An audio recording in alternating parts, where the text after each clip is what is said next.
Là, ça marche pas ta caméra, Dan? J'ai pas vu beaucoup de monde les derniers jours, ça serait sympa de revoir. Erev Tov, Fouach Lema. Je suis en voiture là, après monter et tout, balagan. Alors, Et comme ça, on voit du paysage, ouais. voilà. Razak. Donc, Parashat Noir, comme son nom l'indique, on pensait que cette semaine, ça allait être un peu plus noir, mais bon, au Hachem, au moins, c'est pas le déluge. C'est la Et paracha de Bar Mitzvah. de ta bar mitzvah? Ouais, Ah bah, Mazel Tov, alors, tu m'as pas invité. voilà. Alors, je te pose des C'était questions, il y a alors. longtemps. Je te pose des questions sur ta bar mitzvah, alors. Si ta bar mitzvah, Alors c'est c'est parti. C'est Bezrat Hashem en le premier heureux. Cheshvan, je suis né. Mazel Tov, ben, Bekarov Eslecha. Merci, Euh, Bezrat Hashem. donc, ce qui est intéressant, avant déjà même de parler de noir, je pense que il faut parler de la Torah, je pense, parce que c'est une partie de la Torah. Et le Ramban, il demande pourquoi on parle tellement de- Tout le monde demande en vérité. Cette question, elle est connue, c'est-à-dire, on parle de beaucoup de choses, quoi, hein, de beaucoup d'histoires qui se sont passées. Et on s'attendait plutôt qu'on nous raconte l'histoire du peuple juif, quoi, c'est-à-dire Adam Arishon, Noah, tous ces gens-là. Bon, tu me parles de. On peut dire rapidement, voilà, Hachem, il a créé le monde et, et Adam Arishon, voilà, il a fauté. Et Noah, il a fauté.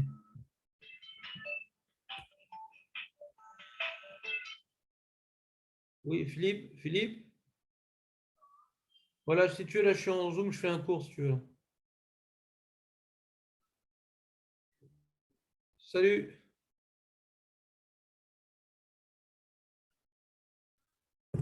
très bien. Donc, qu'est-ce qu'on a dit? Oui, on aurait pu être beaucoup plus Bekitsour, quoi. La Torah, elle aurait pu beaucoup plus être Bekitsour. Et qu'on arrive vite à Avram Avinu. On arrive vite à Avram Avinu, et là, on développe un peu l'histoire de Ham Israël. C'est-à-dire, moi, je ne pose pas la même question que Rashi qui dit pourquoi on ne commence pas à Chodesh Hazelachem. Rashi, c'est une question différente. Lui, Rashi, il voulait demander pourquoi la Torah, on ne commencerait pas par les mitzvot directement. Ouais. Un livre de loi. Alors, la première des lois qui concerne l'homme Israël, c'est-à-dire, il y a eu des lois avant, on nous a parlé de la Mila, on nous a parlé de Périvérévia, mais c'était des lois qui étaient avant que l'homme Israël existe, donc c'était des projets, ce n'était pas encore des lois. Mais là, que Moshe Rabbeinu, le législateur, il s'adressait à Israël pour leur ordonner de respecter quelque chose, c'était dans donc, Parashat Achodesh Hazelachem, où là, on a reçu un certain nombre de lois précises qui sont toujours d'actualité. Pas toutes, puisque bien sûr, Pessah Mitzrayim et Pessah les Dorot, ce n'est pas les mêmes, mais il y a des lois en commun. Il y a des lois en commun. En tout cas, la question de Rachel est différente. Elle dit pourquoi on n'aurait pas fait du roumage qu'un sefer de loi. Ouais. Bon, c'est une question compliquée. La question de Rachel n'est pas très simple, c'est-à-dire, à mes yeux. Parce que c'est difficile de comprendre comment on peut écrire la Torah sans raconter les histoires qui justifient un certain nombre de lois. Il y a beaucoup d'histoires de la Torah, hein, comme la sortie d'Égypte, etc. Si on ne raconte pas les miracles en Égypte, il y a beaucoup de lois qui émanent de. Voilà, on a vu la cruauté envers les esclaves, alors nous, il ne faut pas qu'on soit cruel. On apprend un certain nombre de comportements moraux, éthiques, des sipurim de la Torah. Donc, c'est difficile de se limiter à juste des lois. Donc, la question de Rachid est assez intéressante, qu'il faudrait s'y approfondir un peu plus, je pense. Comment on pourrait faire une Torah où il n'y a que des lois, sans histoire? Surtout que Chachamim nous enseigne Reshit Chochma Yirat Hashem, c'est-à-dire le début de la sagesse, c'est la Hirat Shamayim. Et la Hirat Shamayim, d'où on l'apprend? On l'apprend de la faute des grands hommes qui ont été punis. Ça vient de nous donner de la Hirat Shamayim. On apprend du comportement admirable des Havot. C'est pour nous source d'exemples. Donc, sans ces exemples-là, hein, les lois sont difficilement applicables, accessibles. Un homme, on ne peut pas lui ordonner d'accomplir s'il n'a pas un idéal, s'il n'a pas un modèle à suivre. Donc, tout ce mélange dans la Torah d'histoire, on va alterner histoire et loi, hein, est fondamental pour qu'on ait un ressenti de ces lois comme étant, ça fait partie de notre patrimoine, notre histoire, d'un projet qui nous concerne, de nos parents et nous sommes leurs enfants. Donc, c'est pour ça que la question de Rachi, elle est spéciale. Il faut la comprendre, pourquoi on commencerait à partir des lois. Et la réponse de Rachi aussi, c'est par rapport à Hachem, il a créé le monde, et puisqu'il a créé le monde, quand il a décidé que la terre d'Israël nous revient de droit, alors les goïms ne pourront pas dire que nous sommes des voleurs. Bon, la réponse aussi est intéressante, c'est-à-dire la réponse, c'est pas Rachi, c'est un midrash en vérité, mais c'est intéressant parce que c'est pas pour les goïms ils s'en foutent du midrash. Ils disent quand même qu'on est des voleurs. Ça peut être écrit dans la Torah, ils s'en foutent quoi, de la Torah. C'est pour nous, c'est-à-dire que nous, on n'est pas mauvaise conscience face aux goïms, que nous, on ne se considère pas être des voleurs parce que c'est le Melech HaOlam qui nous a donné cette terre-là. Donc si on vient essayer de rendre un peu plus général la réponse que Rashi rapporte du Midrash, c'est que il fallait commencer par le Maaseh Bereshit. Il ne faut pas que ça soit une Torah juive. Torah juive, c'est-à-dire c'est l'histoire d'un petit peuple et il y a un Dieu avec son peuple et donc ça n'implique que nous et peut-être il y a d'autres dieux qui ne vont pas être d'accord ou d'autres peuples qui ne vont pas être d'accord, ce qui revient à au même. Donc le Midrash a pris comme point délicat sur lequel il est clair que nous avons des problèmes avec les goïms, avec ça, c'est la terre d'Israël. Ça a toujours été un problème, la terre d'Israël. Même quand on était sur la terre d'Israël, est-ce qu'il y avait déjà des gauchistes? Je ne sais pas, mais peut-être il y avait des juifs pas très sérieux qui pourraient dire ouais, pourquoi on a pris au Canaanaïm, pourquoi si, pourquoi. Sauf on a massacré des gens et on a pris cette terre-là, quoi. On a massacré des gens. On a tellement massacré des gens que c'est pourri de chrétiens, ouais. Enfin, pas tous, ceux qui disent ça en tout cas. Ils disent que l'Ancien Testament, pour eux, nous on est dans l'Ancien Testament, le vrai, alors c'est le Dieu vengeur. Eux, c'est le Dieu gentil, tu sais. Parce que la Torah, elle parle de massacre et de destruction, il faut éliminer les Cananéens et Amalek et ci et ça. Donc globalement, hein, c'est clair que le fait d'être devenu le Ham Israël et d'avoir une mission et d'être isolé dans le monde et d'avoir reçu un pays qui doit incarner ce message qui est contre le monde entier, alors ça crée des animosités et ça crée en nous un sentiment qu'il faut justifier, quoi. Est-ce qu'on a raison? Est-ce qu'on a tort? Est-ce qu'on a le droit de tuer? On n'a pas le droit de tuer. Est-ce que c'est notre terre? Est-ce que c'est pas notre terre? Est-ce que c'est le Hémet? Est-ce que c'est pas le Hémet? Toujours le problème, c'est pas les goïms ce qu'ils pensent, c'est ce que nous on pense, de ce que les goïms pensent sur nous. C'est ça qui est important. C'est pas ce que les goïms pensent. Alors le fait de commencer la Torah, Rashi rapporte le Midrash, il dit le fait de commencer la Torah par le Maaseh Bereshit, c'est pour nous dire que la Torah, c'est pas une petite Torah juive. Voilà, c'est le Dieu des Juifs, il a décidé pour les Juifs et que les autres se débrouillent. Hein. Les autres se débrouillent, c'est comme ça, c'est notre Dieu et les autres, tant pis pour eux. Non. c'est le Dieu, il n'existait que Akadosh Baruch Hu avant la création du monde. Et il a créé le monde entier. Et qu'est-ce qui s'est passé avec le monde entier? Il avait confié le programme à Adam Arishon. Et Adam Arishon, il a fauté. Donc, il n'était pas apte à respecter le programme. Et puis après, il y a eu une malédiction. Et ça n'a pas aidé.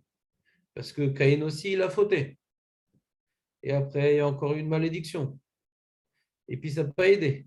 Parce que la génération après, c'est notre paracha, du Maboul, eux aussi, ils ont fauté. Et il y a encore eu une malédiction.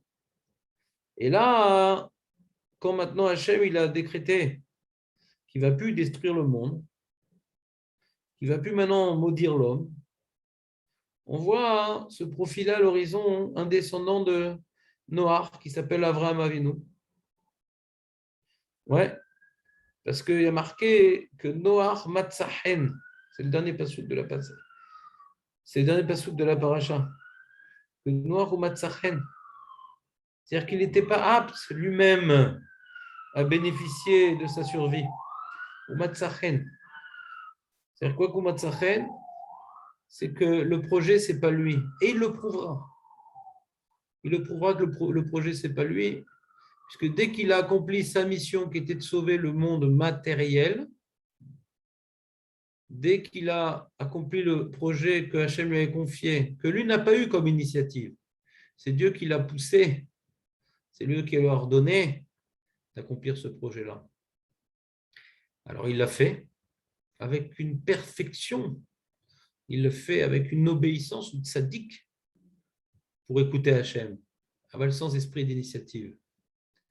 Et bien dès qu'il a terminé, il est sorti de la Teva, il a porté un korban de remerciement. Ça y est, l'intervalle de la mission de Noach est terminé.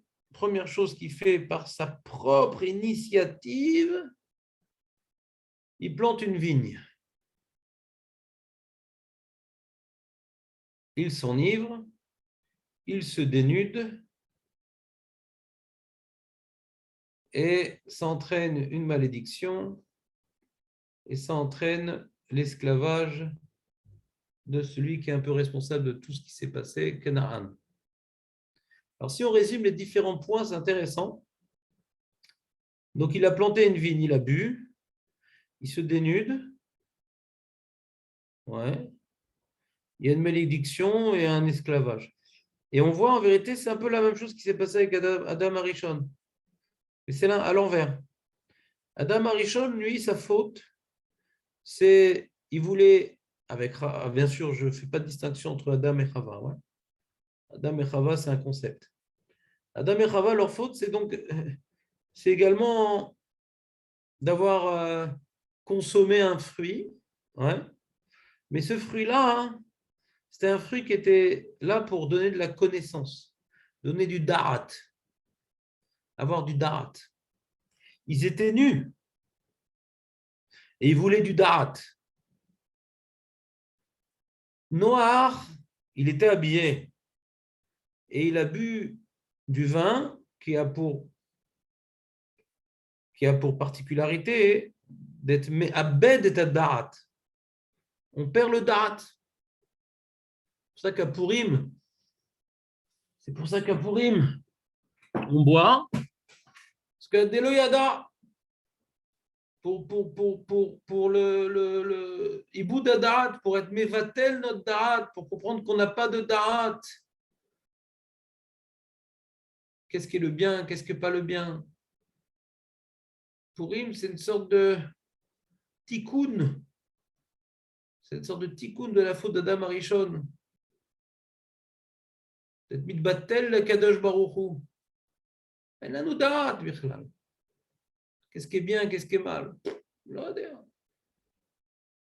Donc on se plonge dans le vin pour être Mevatel le Darat. Mais en ce qui concerne Noach, c'est son initiative personnelle. Nous, quand on a Purim, on boit du vin. C'est pour obéir à la lacha. D'être Mevatel le Darat, parce que après que Hachem nous a dévoilé que Mordechai, c'est lui le tzaddik, et Haman, c'est lui le rachat, et c'est Barour. Alors maintenant, ouais, on peut inverser et comprendre que même c'est Haman qui a amené la Géoula, et Mordechai, il aurait pu amener la destruction par son comportement. Tout est possible. Pourquoi tout est possible? Parce que la galoute, elle vient d'Hachem, et la Géoula, elle vient d'Hachem. Donc si Hachem n'avait pas vu la Géoula, voulu la Géoula, le comportement de Mordechai aurait entraîné la destruction de Israël. Et si Hachem n'avait pas vu la galoute, Haman, tout ce qu'il aurait fait n'aurait servi à rien, il n'aurait pas pu faire mal à une mouche. Et puisqu'Hachem voulait la Géoula, alors il a pris Haman pour amener une Géoula beaucoup plus grande que si Haman n'était pas venu. Parce que jamais, si Haman n'avait pas fait tout ce qu'il avait fait, Mordechai ne serait pas arrivé au pouvoir. Et le roi d'après n'aurait pas permis la construction du Beth Amikdash comme ça a été le cas.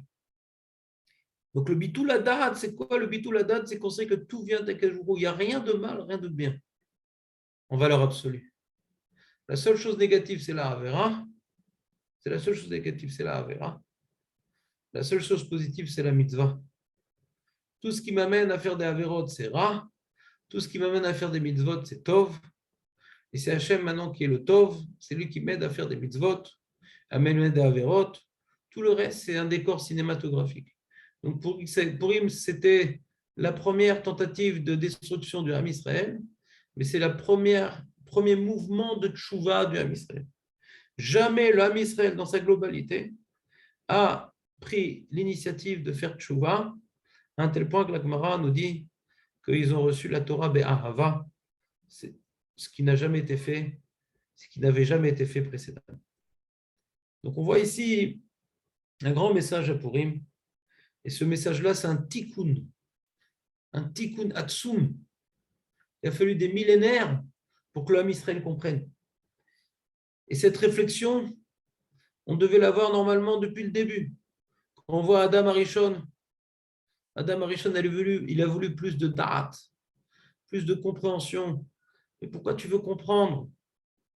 La seule chose que tu as à savoir, si Hachem t'a interdit de manger ce fruit, si Hachem t'a ordonné de t'occuper de ce gan, c'est ta mitzvah positive. De ne pas manger du fruit, c'est ta mitzvah négative. Le bien absolu, c'est d'obéir.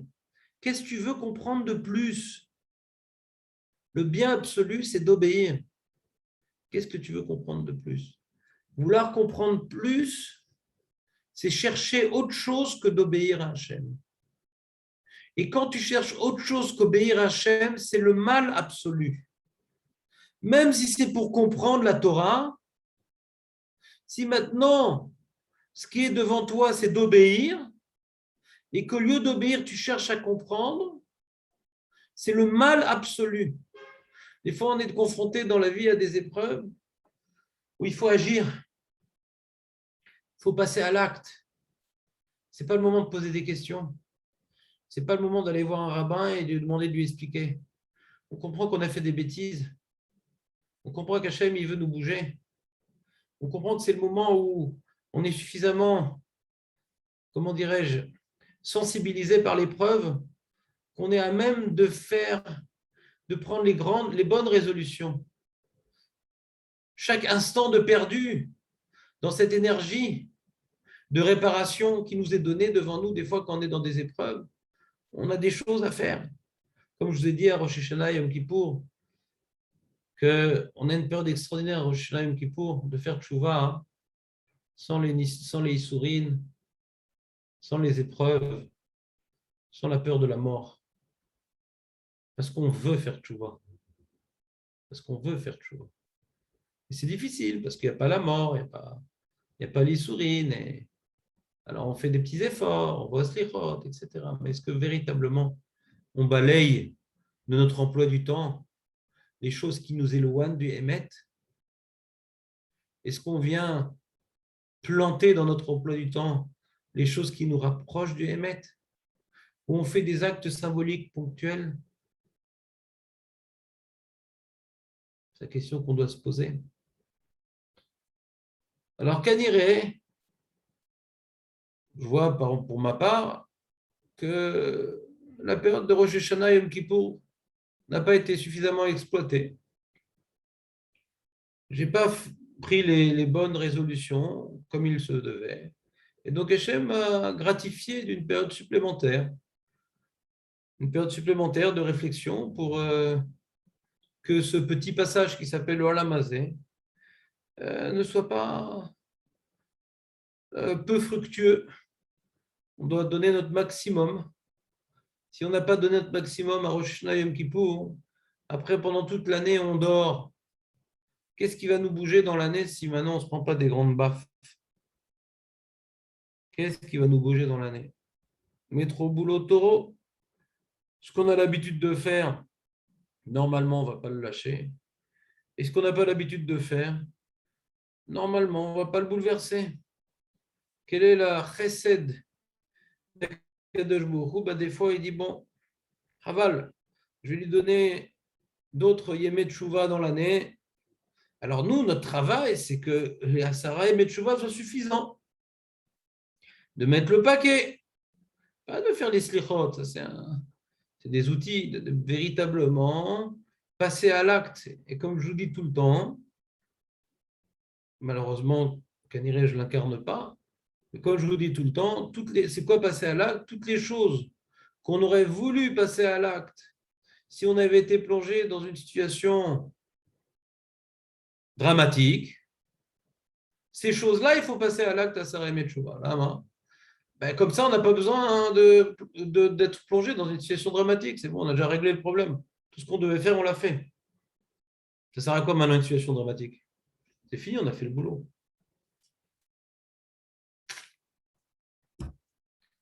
Toute la Torah du début jusqu'à la fin.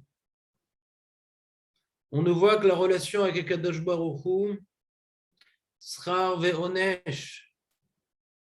Srar ve'onesh. Hachem, il a créé un monde, il a créé l'homme, il a créé un projet. Adam Arishon, quand est-ce qu'il a rencontré Hachem? C'est pas ils ont bu un café ensemble, non. C'est pas qu'Hachem lui a fait visiter le Gan Eden, non. C'est pas qu'Hachem lui a dit ah je suis content, t'es beau, etc. Non. Hachem lui a dit voilà, tu as devant toi un arbre, c'est ta mitzvah. La relation qu'on a avec Hachem, c'est la mitzvah. Si tu obéis, très bien. Si tu désobéis, tu meurs. Ça, c'est la relation qu'on a avec Akadosh Baruch Hu. C'est vrai que notre génération, fragile psychologiquement, n'est pas forcément adaptée à ce message ô combien véridique de Srar ve'onesh. C'est vrai. On est fragile. On a besoin de parler de beaucoup de choses positives. C'est vrai. On a besoin de parler de beaucoup de choses positives. Mais quand on se trouve dans l'épreuve, il faut se rappeler de la vérité première. Hachem confie un projet qui n'est pas facultatif. On ne peut pas fuir Hachem. Ce qu'on repousse aujourd'hui, c'est un jour ou l'autre, il nous mettra devant le mur pour l'accomplir.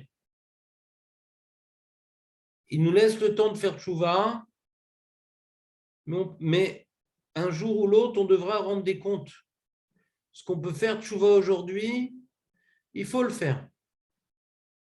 Parce qu'on rendra des comptes. Peu importe quand ou comment, que ce soit Bolam Hazé, Bezrat Hashem, ou Bolam Haba, Chas Shalom, on devra rendre des comptes. On ne peut pas fuir Hachem. Quand on voit l'histoire d'Adam Arishon, on a l'habitude de la lire comme une histoire, une légende. Il faut se replonger dans la peau de Adam Arishon. Le jour où on se tiendra devant Akadosh Baruch Hu et il viendra dire « Qu'est-ce que tu as fait? T'es où là? Qu'est-ce que tu as fait ?» On aura honte. On ne peut pas fuir Hachem. Quand nous, on se cache dans la forêt, on essaie de se cacher pour cacher nos fautes. On est comme Adam Arishon. On trouve ça tellement ridicule. Comment Adam et Chava, ils cherchent à se cacher. Je trouve ça tellement ridicule comment Adam, il essaie de s'innocenter en faisant porter à Chava la responsabilité de sa faute. Et Chava, elle fait porter au serpent la responsabilité de sa faute. Ça nous semble tellement ridicule. Mais c'est en vérité une présentation du jugement de chacun d'entre nous. On va tous devoir rendre des comptes. Et on saura plus où se mettre. Et on cherchera tous des responsables. C'est pas moi, c'est mon Yetzerara. Ouais. C'est mes parents, ils n'étaient pas religieux. C'est ma femme, elle ne m'a pas poussé. Ouais, elle ne m'a pas assez poussé, ma femme. Moi, j'ai besoin qu'on me pousse. Ouais. C'est mes copains. Ouais. Et puis à Natania, si à la plage, je ne vais pas aller à la plage. Ouais. On va chaque fois sortir des. Et puis j'avais beaucoup de travail, je n'avais pas le temps de travailler. Le soir, je voulais réviser, mais je revenais le soir très fatigué, je n'avais pas la force. Je n'avais pas la force. Alors je vous dis toujours, et j'essaie de le mettre en pratique actuellement, si un jour on sera tous fatigués, quand on sera très très vieux, Bezrat Hashem, il y en a qui auront 90, il y en a qui auront 100 ans, Bezrat Hashem, 110 ans. Normalement, un mec qui a cet âge-là, il est fatigué normalement. Je n'ai pas dit qu'il est complètement fatigué, mais il est moins en forme qu'un mec de 20 ans, c'est clair. C'est-à-dire, si on regarde le mec de 20 ans, d'accord? Maintenant, il a 100 ans, le mec. L'argacha qu'il a 100 ans, ouais. Le même mec, quand il avait 20 ans, il est hyper crevé, quoi. Même si pour un vieux, il est en forme. On est d'accord? Et donc, le mec de 20 ans, il dit non, mais dans ces conditions, je ne vais pas aller au chiot. Là, je suis trop fatigué. Alors, le mec de 100 ans, il ne va plus tuer à temps. Fini. Il est grillé, le mec. Il ne va plus aller à la tefila, il est grillé, le mec. Parce que si quand on est fatigué, je n'ai pas dit qu'on est fatigué et que le médecin, il a dit de ne pas se démener, ce que le médecin Caniré va me dire quand je vais être en convalescence. On verra si on change de médecin ou pas. Mais je ne parle pas maintenant de conseils médicaux. Ouais. Quelqu'un maintenant, que le médecin lui dit, bon, alors il fera comme Madame Arichon, il dit, je n'ai pas étudié à cause de mon médecin, c'est pas grave, il aura un super tiroute, c'est pas grave. Il faut bien que ça serve à quelque chose, les médecins. Et en tout cas,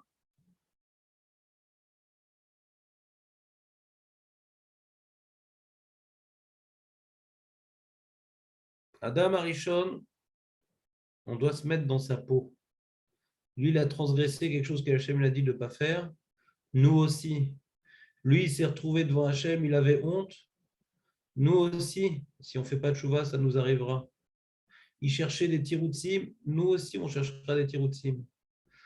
Pourquoi la Torah, elle parle de tout ça? Parce que la Torah, elle nous montre que le Dieu, l'unique, qui a créé l'univers tout entier, et l'homme en particulier, il a pris l'homme, ouais, pour obéir.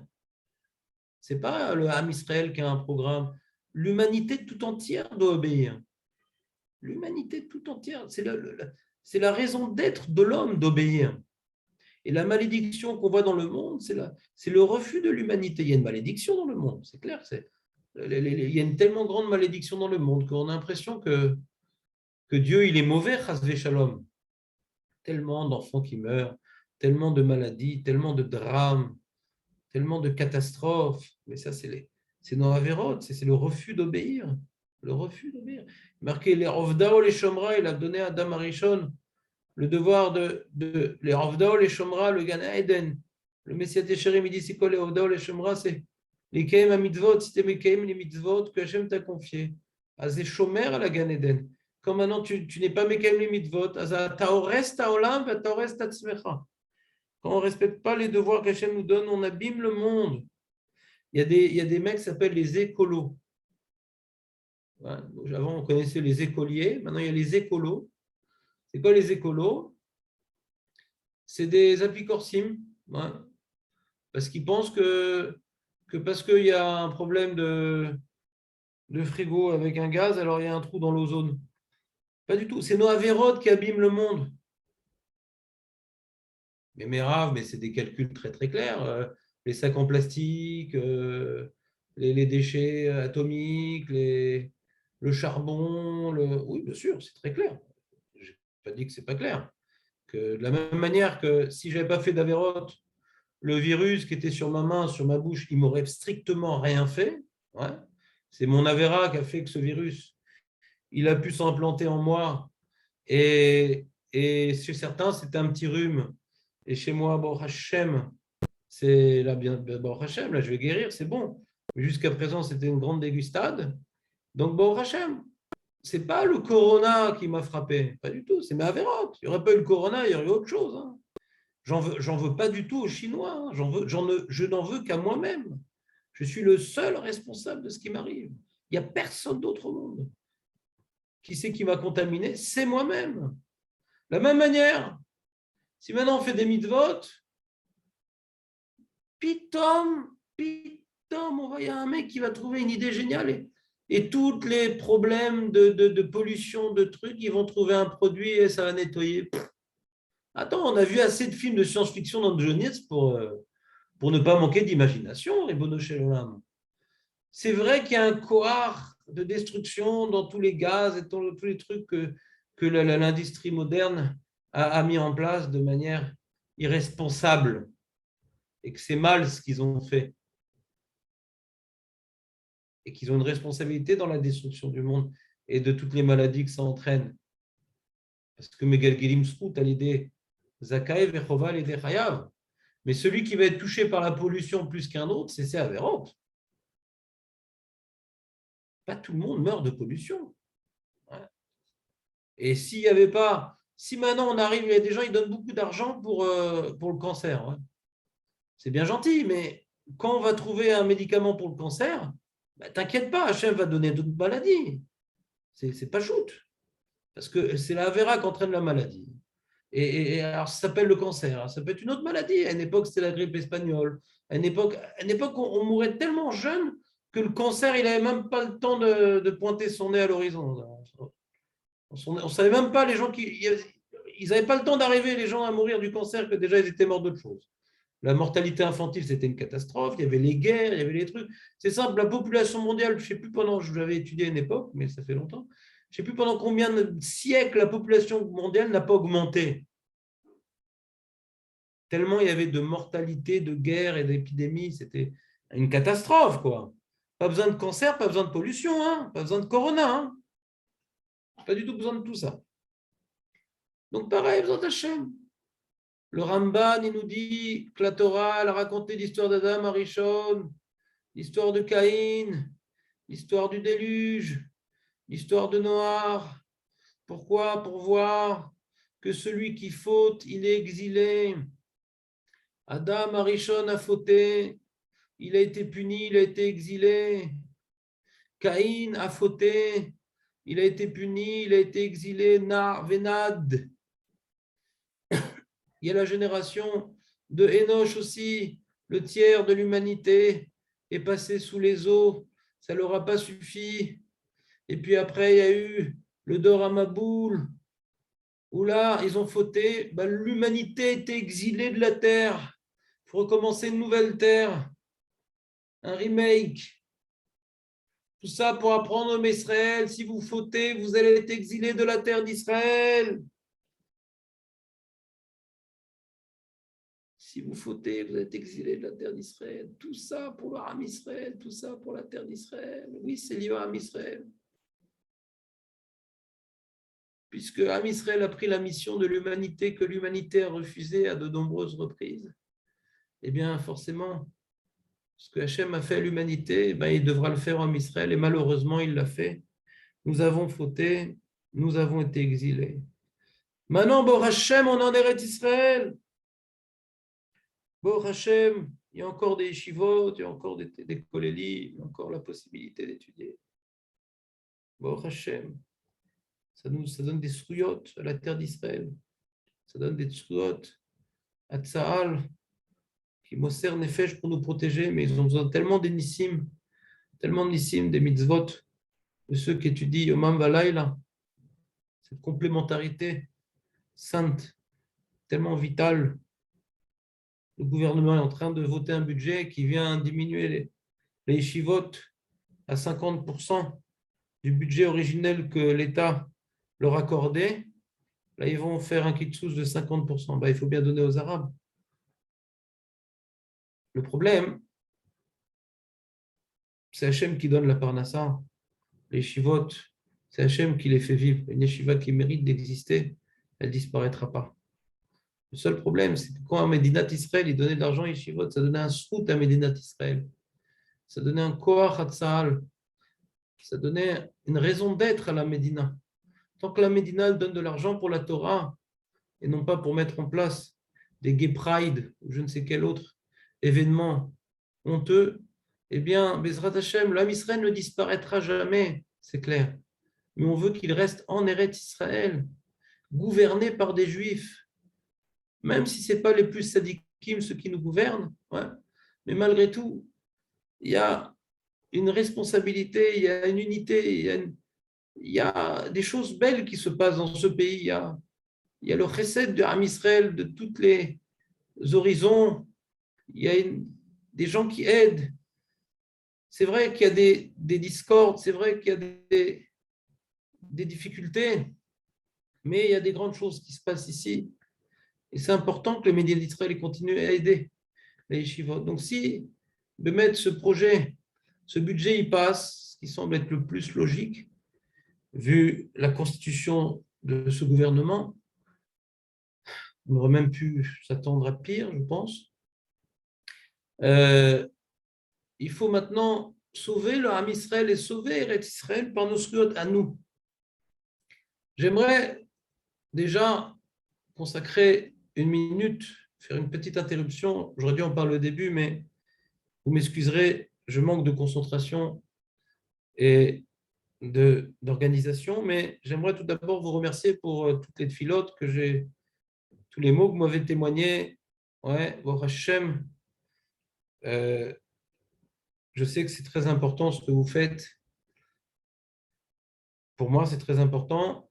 Déjà, ça me réjouit de voir que vous investissiez tellement et je suis très reconnaissant pour tous vos efforts, Mozart Hashem, que ça vous apporte à vous aussi, Briout, pour toute votre famille, pour tout l'Aram Israël, Mozart Hashem. Mais il faut savoir, comme je l'ai dit tout à l'heure, que cette maladie, c'est pour le bien. Mamash, c'est un cadeau d'Akadosh Baruch Hu. Il ne faut pas vouloir qu'elle se perpétue, parce que le corps a ses limites, et le corps est fatigué. Mais tout est pour le bien, et cette maladie est pour le bien. Et vos prières, ça me donne beaucoup de force. Vos limouds, ça me donne beaucoup de force. Et maintenant, on va devoir prier.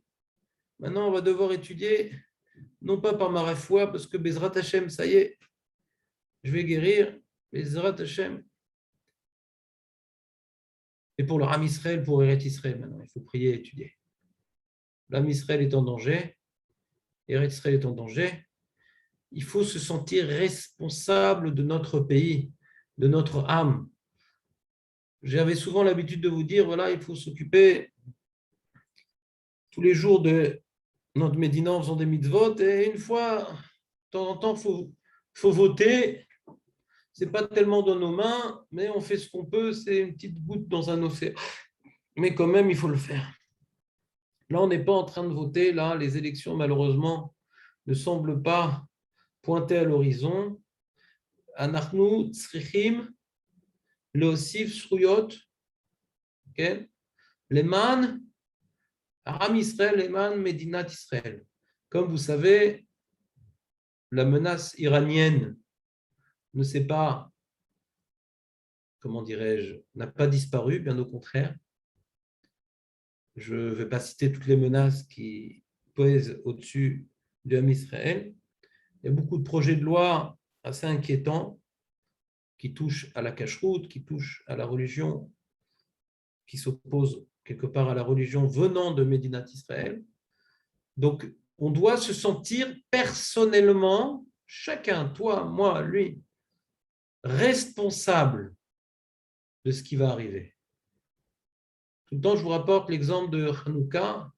On voit qu'une famille de 11 personnes ont changé la donne. Il y avait une génération pratiquement entièrement assimilée à la Vodazara des Grecs. On voit dans les Midrashim, les Kohanim, ils allaient se dénuder et faire de l'athlétisme dans les trucs de sport des Grecs. Il y en a qui se faisaient greffer un prépuce parce qu'ils avaient honte d'avoir une Brit Mila parce ils étaient nus donc ils ne devaient pas se faire remarquer. qu'ils étaient juifs. Et malgré cette décadence, il y a une petite famille, la famille des Hashmonaïm, qui sont irresponsables de ce qui se passait. Ils se sont jetés dans la gueule du loup et ils ont amené une Géoula qu'on célèbre encore aujourd'hui, que la Shrina a fait un petit clin d'œil et elle est revenue dans le Beth Amikdash.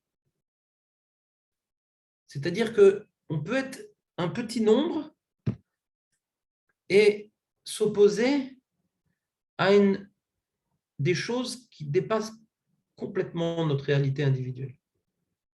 Donc chacun à son niveau, il faut encore une fois refaire un bilan.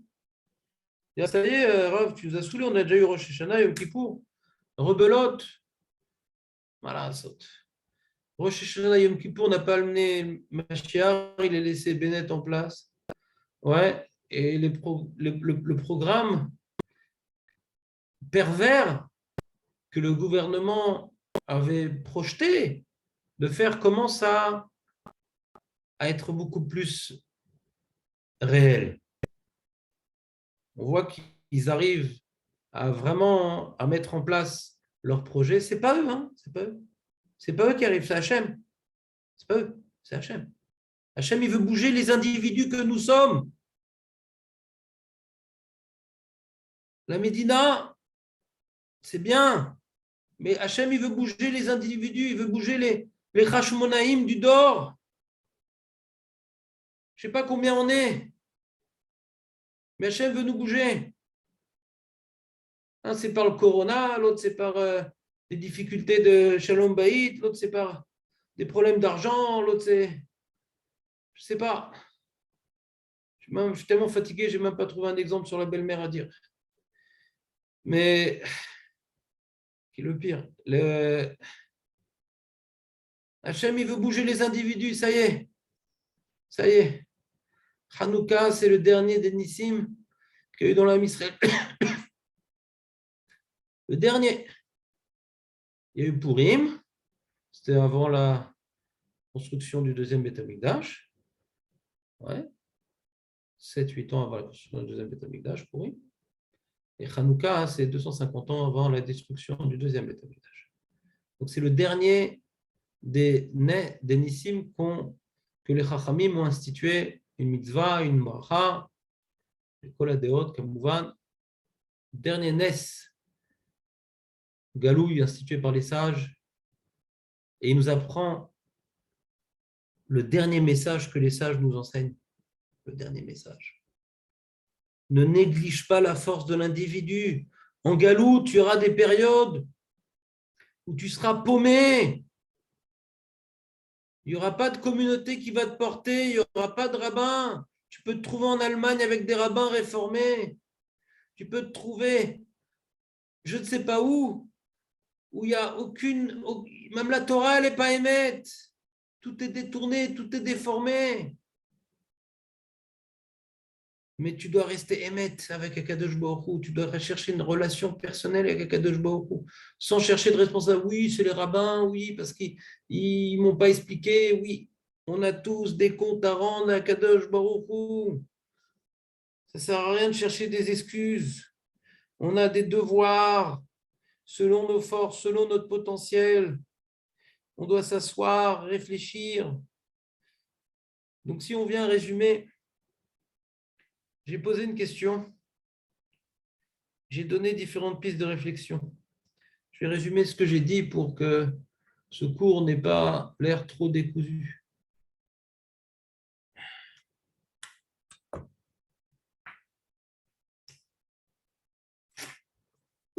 La question de beaucoup de commentateurs.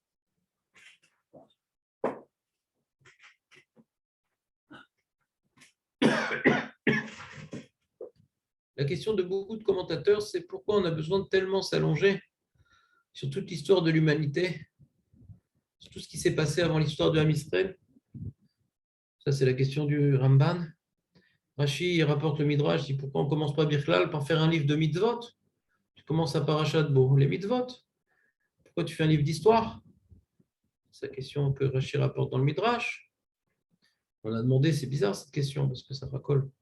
Si on n'a pas les histoires, on n'a pas les on n'a pas un vécu des mitzvot. Si on n'a pas Avram Avinu, on n'a pas Yitzhak, Yaakov, Bechoulé. Eh bien, on ne sait pas à quoi ça correspond, les mitzvot. On ne sait pas c'est quoi le chesed, on sait pas. Il y a tellement d'enseignements fondamentaux. On a besoin de ces exemples-là. Et la réponse de Rashi, ouais,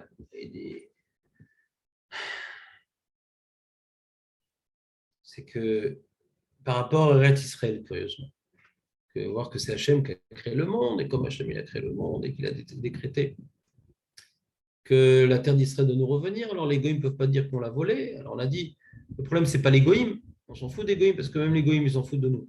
Donc on peut dire, ah, c'est écrit dans la Torah, ça ne va pas les aider tellement. Si maintenant Bennett, il va venir à l'ONU, il va dire, ah, c'est écrit dans la Torah qu'on n'est pas des voleurs. Hein. Et d'ailleurs, il y a une partie du Liban qui nous revient. Et d'ailleurs, il y a une partie de la Syrie qui nous revient. J'aimerais bien voir ce qui se passe là-bas. Et s'ils réagissent mal, ils disent, ah, mais pourtant, c'est écrit dans Rashi. Rashi a dit que c'était pour ça qu'on a écrit Massé Bereshit. Bon, bah, c'est-à-dire, on sait très bien que les goïms, avec leur recherche de vérité intense, ça ne va pas trop les démonter, cette histoire-là. Donc, quand on parle des goïms, on parle de nous.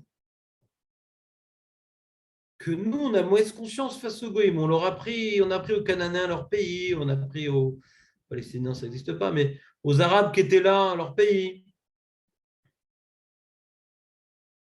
Donc, ça revient à dire, en quelque sorte, on expliquait d'après Rashi, qu'on a besoin de nous replacer la Torah dans son vrai contexte, que c'est pas le Dieu du peuple juif, et on commence à parler du peuple juif, etc. On aurait pu croire que c'est un petit Dieu régional.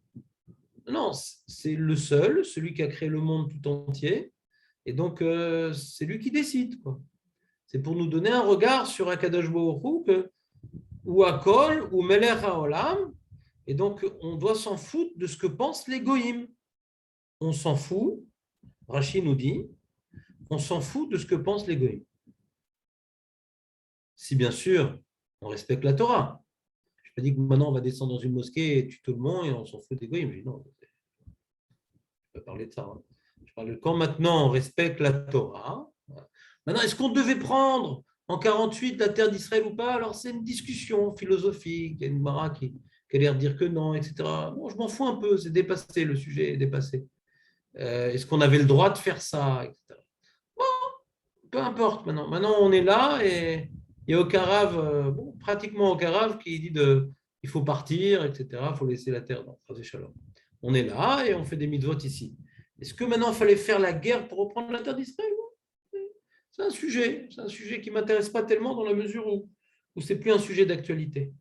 Ce n'est plus un sujet d'actualité.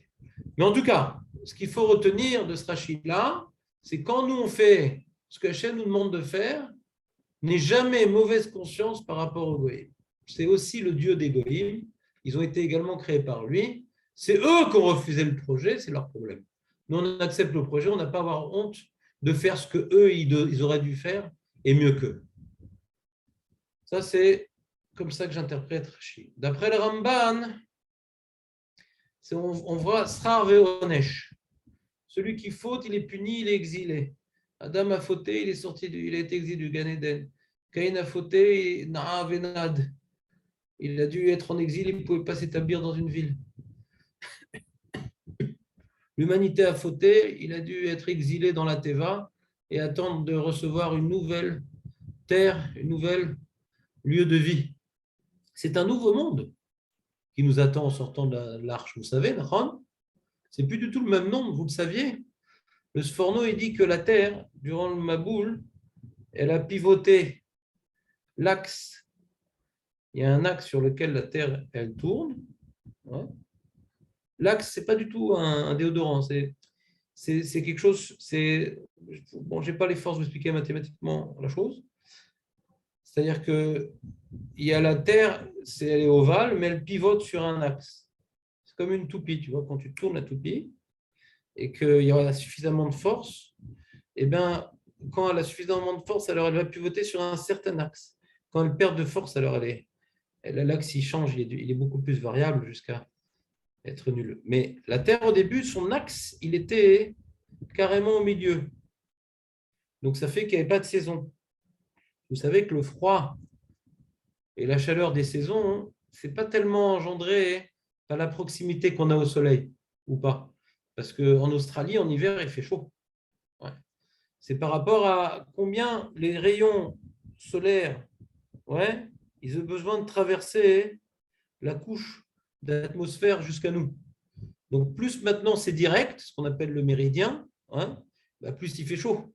Hein, c'est la zone équatoriale. Et plus maintenant il y a besoin au pôle Nord, donc le soleil jusqu'à arriver au sol, il y a tellement traversé, bah déjà le soleil n'a plus de force. Donc quand maintenant, il y avait donc un seul continent, et en plus, il y avait un axe qui fait que la Terre tournait sans pivoter, ouais, et bien donc il n'y avait pas de saison. Il n'y avait pas de saison. Et arrivé avec le cataclysme du Maboul, la terre, elle a pivoté. Donc c'est pour ça qu'Hachem, c'est comme ça que la Torah nous dit que Hachem, il a créé les saisons par le Maboul. Ouais, comment scientifiquement, c'est pas un intellectuel qui explique ça, c'est le Sforno. C'est un commentateur sur la Torah. Ouais.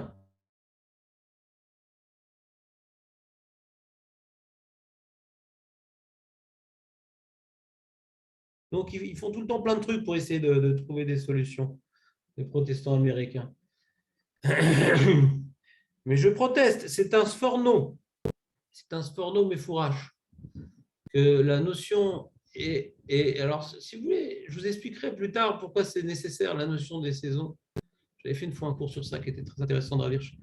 En tout cas, tout ça pour vous dire que le monde que Noir a quitté quand il est rentré dans sa boîte et qu'il a rencontré quand il est sorti de sa boîte, c'est plus le même. C'est un monde avec des saisons, ouais. C'est un monde avec des mers, avec des continents. Donc, c'est un exil. L'humanité était exilée d'un monde pour se retrouver dans un autre monde. Et donc de là, on apprend donc le grand message du judaïsme, Reshit Chochma Yirat Hashem.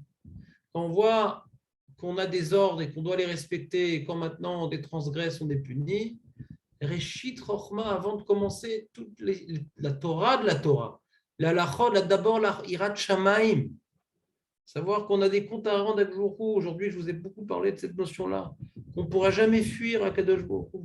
Ce qu'on n'aura pas fait, ce qu'on retarde, Hachem nous mettra devant le mur pour qu'on le fasse, En Malasot. Et si on ne l'a pas fait de notre vivant, alors ce sera Gilgoul ou ce sera Chazé Shalom Onesh. Mais En Malasot, ce qu'on doit faire, on le fera. Efchar l'ivroir, mais Akadosh Baruch Hu, Efchar l'ivroir. Adam Arishon, on le voit, il s'est caché, ça ne sert à rien. D'ailleurs, c'est marrant, cette année, comme je n'avais pas la force, j'ai pu faire que mon étude essentielle, c'était Rumash avec Onkelos et Rashi. Et j'ai fait attention, je n'avais pas fait attention aux années précédentes, peut-être parce que j'étais trop enfant. Il y a marqué, j'ai une petite remarque, là je vais vous laisser parce que ce n'est pas prévu que le cours dure si longtemps. Ça m'a donné des forces. Mais je ne veux pas vous retenir plus longtemps, je sais qu'il y en a qui se couchent tôt. Je ne veux pas qu'ils aient le malaise de devoir interrompre avant la fin du cours. Ce n'est pas joli de ma part de vous entraîner cela. Il y a marqué que quand il s'est caché Adam Arishon, je vais vous montrer peut-être dans le texte, je fais un partage d'écran, comme à la bonne vieille époque.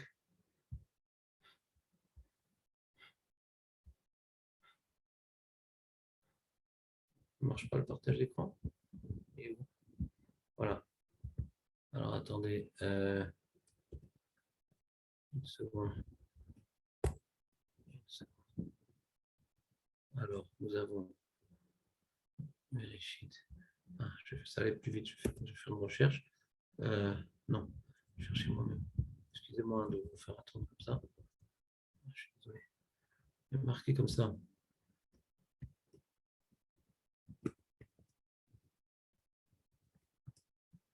Regardez ce qui a marqué.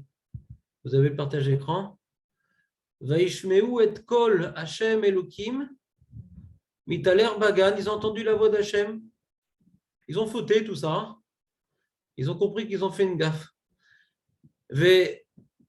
Veitrabe. Tu as marqué au pluriel ici. Vaishmeu, ils ont entendu. Les deux, ils ont entendu. Et kol Hashem Elokim Mitaler Bagan. Et après, marqué au singulier, Vaitrabé, Adam Veishto. C'est marrant, hein? Je n'avais jamais fait gaffe. Toi, Nissim, tu avais fait gaffe à ça, toi? Non, j'ai pas fait gaffe. Ouais. Zach, magnifique. Elle est belle. Bon, il n'y a Magnifique. pas de Rachid, il n'y a pas de Ben Ezra, il n'y a pas de Sforno, rien. Je crois qu'il y a un, je crois qu'il y a un Netziv qui parle de ça. Mais moi, ce que j'ai pensé dire, ouais, il faut voir après, c'est peut-être le Netziv qui dit ça, il faut que je vois. C'est que comme maintenant on a fait une Avera hein, et qu'on veut se cacher, chacun il doit chercher sa planque. Hein. On est tout seul. Hein.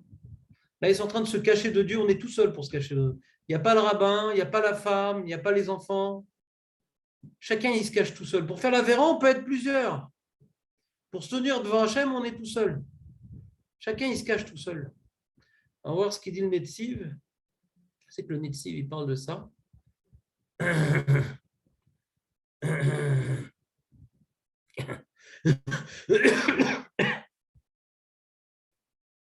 Et mec, il est où? Je vois pas.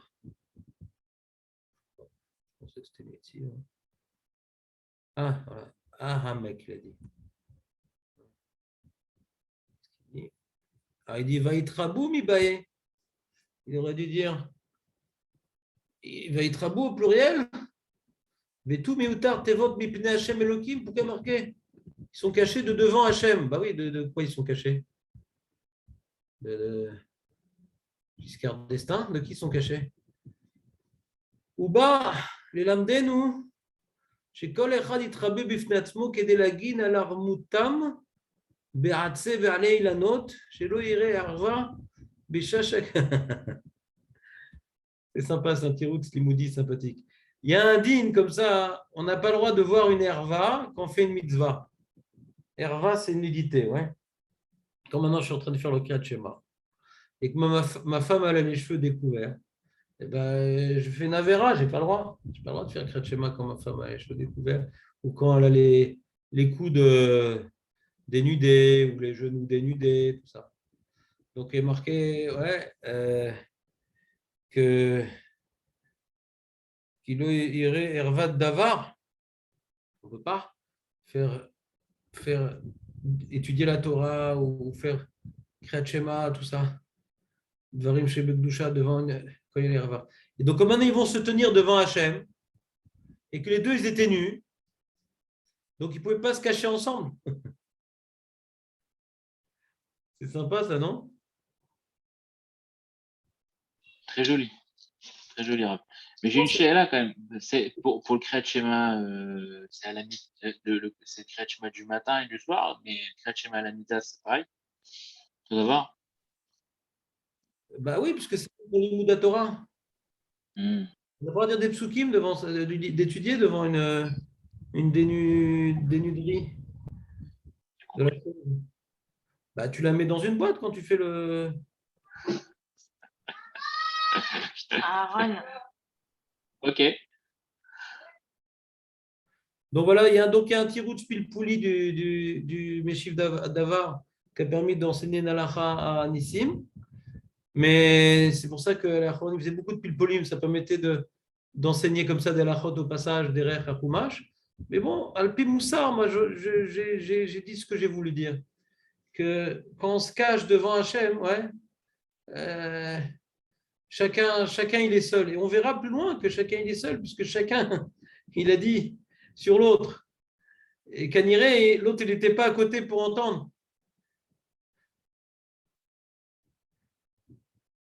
Les amis, les Hachem, on n'est pas là pour se cacher. Celui qui veut se cacher, la vie, elle est cachée.